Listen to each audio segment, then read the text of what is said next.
గురుగారు ఇక తదుపరి రాసైనటువంటి కర్కాటక రాశి వారికి ఈ వారం రాశి ఫలితాలు ఏ విధంగా ఉన్నాయి? కర్కాటక రాశి వారికి 3 గ్రహాలు దివ్యంగా యోగిస్తున్నాయి. ఏకాదశంలో గురువు, భాగ్యంలో శుక్రుడు, తృతీయంలో కేతువు. అదృష్ట యోగం విశేషంగా ఉంది.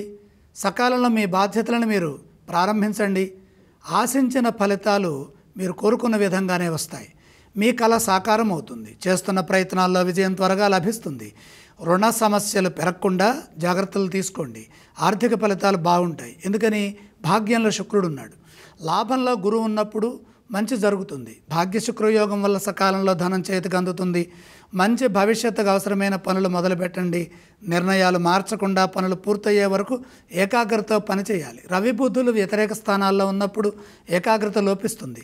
కాబట్టి కాలానుగుణంగా ఆలోచిస్తూ నిర్ణయాలు తీసుకుంటే వృత్తి ఉద్యోగ వ్యాపారాల్లో కలిసొస్తుంది. ఉద్యోగంలో ప్రతిభను ప్రదర్శించడం ద్వారా మంచి జరుగుతుంది. మీ శ్రమని పెద్దలు వెంటనే గుర్తిస్తారు.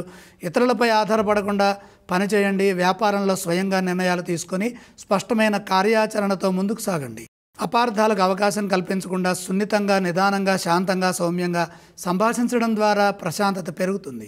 ఆలోచనల్లో స్వయం ప్రతిపత్తి ఉండాలి. ఆరోగ్యంపై శ్రద్ధ పెంచండి.